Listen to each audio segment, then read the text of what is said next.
Jangan lupa untuk subscribe YouTube channel Metro TV News dan nyalakan notifikasinya.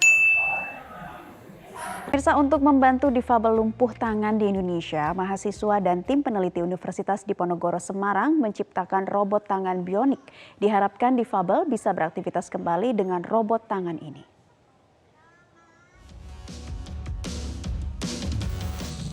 Dengan keprihatinan dan keterbatasan kaum disabilitas yang berkebutuhan khusus, utamanya lumpuh tangan dan tidak dapat beraktivitas normal, tim Universitas Diponegoro Semarang, Jawa Tengah menciptakan robot tangan yang diberi nama Albiondi.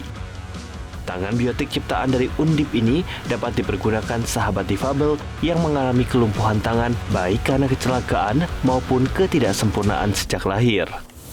Tangan bionik ini diciptakan agar memudahkan dalam melakukan pergerakan tangan di tengah kegiatan sehari-hari.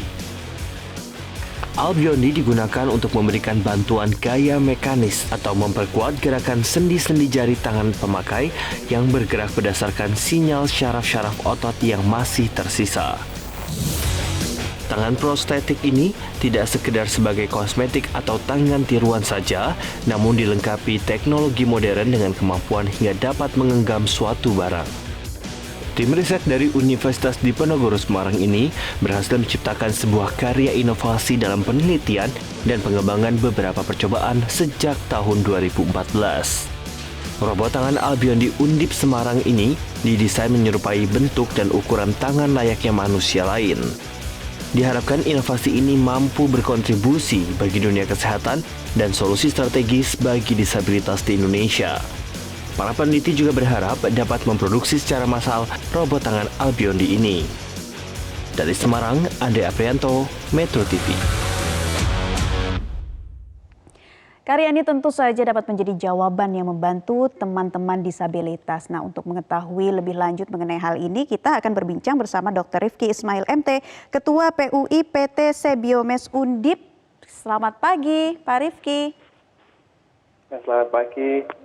Iya, nanti kita akan lanjutkan perbincangannya ya, Pak Rifki. Usai jeda pariwara berikut ini di segmen berikutnya, kami masih akan kembali untuk Anda. Tetap bersama kami di Selamat Pagi Indonesia. Anda kembali bersama kami di Selamat Pagi Indonesia, dan pemirsa, untuk mengetahui keunggulan dari robot tangan bionik yang ditujukan bagi para difabel ini, kita akan berbincang bersama Dr. Rifki Ismail MT, Ketua PUI PT Sebiomes Undip. Selamat pagi, Pak Rifki. Selamat pagi. Ya, Pak Rifki, sebetulnya yang ingin saya tanyakan dulu, ide awal atau inisiasi yang menggagas pertama kali mengenai robot tangan bionik ini siapa sih, Pak? Ya, kami di Universitas Diponegoro memiliki punya pusat penelitian Sebiomes yang fokus di bidang teknologi kesehatan. Nah, kami sempat membuat prototipe tangan robot. Sampai suatu saat kami bertemu dengan pengguna tangan bionik yang dipasangkan oleh Rumah Sakit TNI Angkatan Laut Dr. Ramalan Surabaya, di mana beliau menggunakan tangan bionik dari luar negeri yang didatangkan ke Indonesia.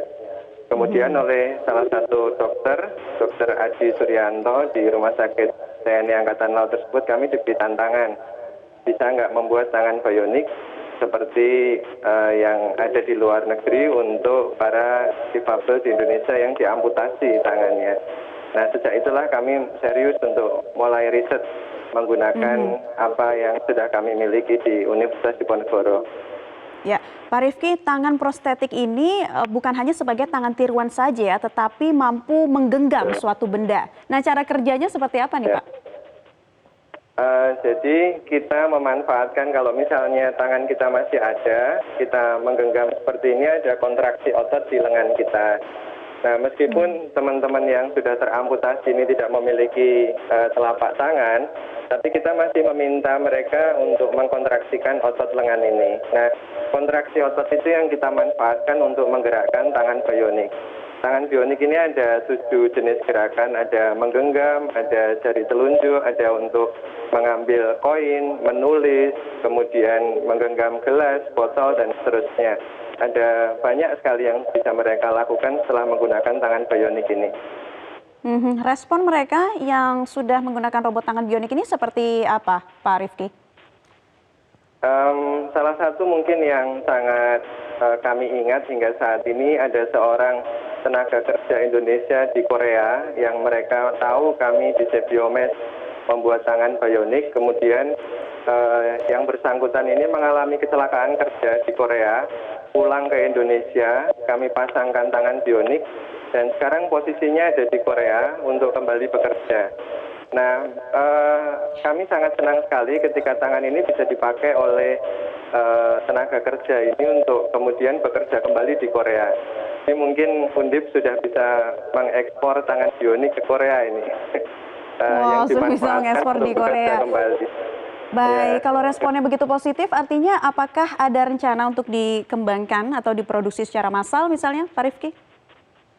Ya, kami sangat berharap saat ini ada proposal dari perusahaan untuk mengkomersialkan ini, tapi kami sebenarnya lebih berharap supaya BPJS Ketenagakerjaan, Kementerian Kesehatan menjadikan platform tangan bionik ini memang jadi platform untuk dipakai oleh teman-teman yang teramputasi dan nantinya bisa dipakai di seluruh Indonesia. Kami berharap sekali sehingga dengan begitu demand-nya naik dan bisa diproduksi secara massal.